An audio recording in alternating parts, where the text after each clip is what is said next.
Mission Astros 96 here with another video review. This time we have the Guardians of the Galaxy Marvel Legends Infinite Series Gamora figure. So yeah, going over the packaging, of course this is the standard Marvel Legends packaging now for the new movie figures. Overall it looks really great. Love the purple color scheme used for the Guardians of the Galaxy characters, and overall looks really good. Trying to get Gamora to stand. Gonna lean on Groot here. There we go. Alright, so the figure, the package, like I was saying, really nice. Love the purple color scheme and just love the design of the box, and just really quite great. What makes this box better than the Captain America and Spider-Man boxes that are essentially the same design is that the Guardians of the Galaxy series uses pictures of the actual characters, while Captain America and Spider-Man just use the main character picture on every box. This one actually does different pictures for each figure, and this one is of course Gamora, because the figure's Gamora, obviously. And you just get some great artwork here. Just really love the design, and the color that they used really looks fantastic. On the back you get a nice picture of the figure with a little bio. It doesn't really say much that we don't already know. You get the other figures in the series. I have them all except for Rocket Raccoon and Nova, still trying to find them, and I did get this on Hasbro.com if you're wondering. And then there's the Groot Build-A-Figure. So, very much looking forward to building Groot himself. Groot's probably going to stay in this review a lot to kind of support Gamora here, because the one thing that's really definitely a shame about Gamora is the fact that she has a lot of trouble standing, and it is definitely the most disappointing thing about her. But overall, just going over the actual sculpt here. When you just look at the sculpt, this is actually a quite good figure. As you can see, the face sculpt is quite nice, and I really do love the hair, how it's black and it slowly fades into red, but not just red, but it is like a metallic red, and it's almost got a pinkish look. I mean, just the hair color is really quite wonderful, and the design of it is really quite nice. From the back looks really cool. Do like that we get just a piece of hair kind of flowing up to the front, which does look nice. As far as everything else, sculpting here is pretty good. I mean, she's very stereotypical, style of toy for a woman figure, where you get the really skinny waist, really skinny arms, and the really small feet type of thing. But overall, it does look quite nice. Do really like the kind of lacing here that we get in. Let's see if we can get up close here. Get some light too. You do get like a kind of lacing pattern in the body here. Where there's green, as you can see, that does look quite nice, and overall does look pretty good. She's got a nice color green skin. It is like a light mint color, very much like Drax, but a little bit lighter than Drax, but overall looks good. Do really like her gloves, and where the blue is, it's kind of like a metallic blue. Looks really cool, and overall the legs have some nice detailing and are quite thin, but then you get these really small feet that are kind of like on heels, but overall look quite nice. So the actual sculpting of the figure is quite good. Painting is really quite good as well. It just is, when it comes to kind of everything else, like the head. When we go into articulation, the head is very hindered with articulation, while everybody else had ball hinge necks. She only has a ball joint, and it is hindered by the hair, so it is definitely quite disappointing, and she can really just do this type of thing. Really wish there was a hinge there, because I would have liked her to look down. That would have been kind of nice.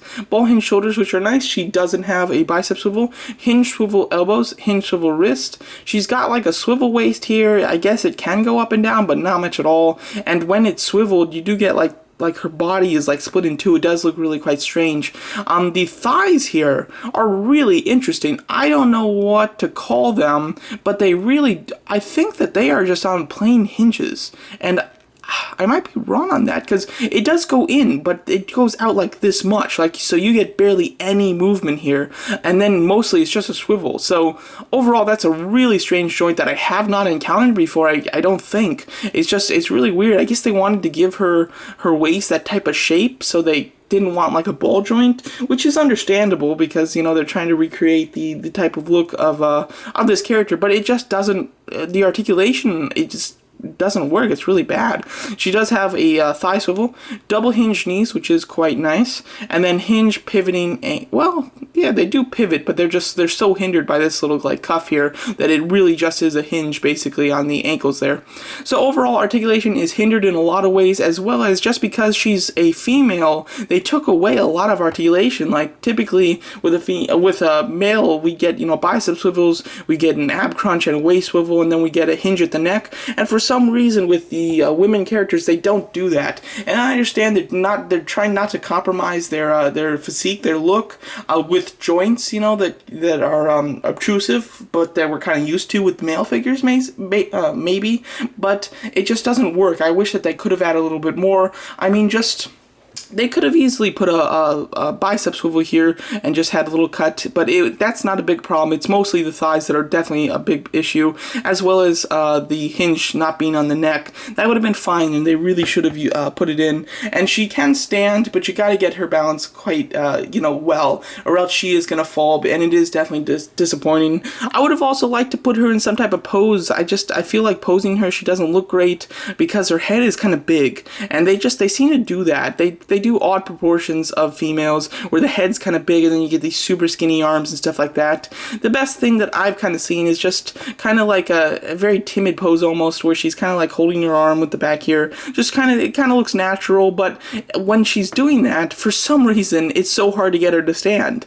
Like, I don't know what it is, because I came up with this, very slight kind of stance for her last night, put her on my desk, and then, just like in the middle of the night, I wake up to this thing crashing, falling down. So it's just one of those things where she has so much trouble standing, and it can seem like she's fine standing, and then just hours later she'll fall down. It's just really annoying. But overall, the idea and the sculpting in her is quite nice, but there are some quality issues and some things that they really need to update, not just in this figure, but in basically all of their female figures from now on.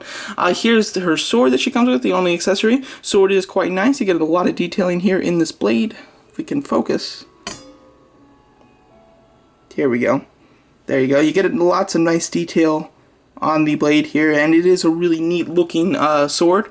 I wish that her grasp in her hands were smaller, because it really doesn't stay in super well. Like, it kind of falls out like this and stuff, and when you have her posed, it will just like fall out of her hand. But you can get her to hold it pretty nicely when you're just doing like a pose, and overall it does look quite cool. There's really no place that she can store it, but this little satchel thing here, which is not connected to anything, it can just kind of put it right on there, and then just kind of like in her waist.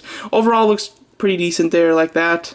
I do like to kind of store it in the satchel area just somewhere on her, because it does look pretty nice. But overall, it is pretty decent. This figure is probably one of my least favorite out of the series. I think that the sculpt is quite decent. It does have a lot of issues, and just for some reason I have trouble getting her in a really good looking pose. The best thing I've come up with is what I've just shown you, where she's just kind of got her arm behind her back holding her other arm, which is kind of like a realistic type of pose, but still isn't anything super great, and it is really hard to get her to stand like that. There we go. Alright, before we go out, let's just give you a small comparison. Here's some of the other figures from the main team of these Guardians of the Galaxy, and yeah, just even put in the Build-A-Figure piece just to make it look like we've got some more characters. But as you can see, she does look really nice with the main team. She does kind of have the big head, which is kind of annoying, but other than that, she does look really good with the other team members. This is a figure that I really wouldn't recommend buying on her own. I recommend buying this only if you are really wanting the Groot Build-A-Figure, or if you're just building the Guardians of the Galaxy team. So those are the only reasons I'd say to buy this one. If you just want like 1 or 2 Guardians of the Galaxy figures, wouldn't recommend her. Probably Drax and Star-Lord would be the 2 that I'd recommend, without having Rocket Raccoon at this point. But overall, a fair figure. Definitely has its flaws, but overall it is a fair figure, and definitely one that's needed if you are going to complete the Guardians of the Galaxy.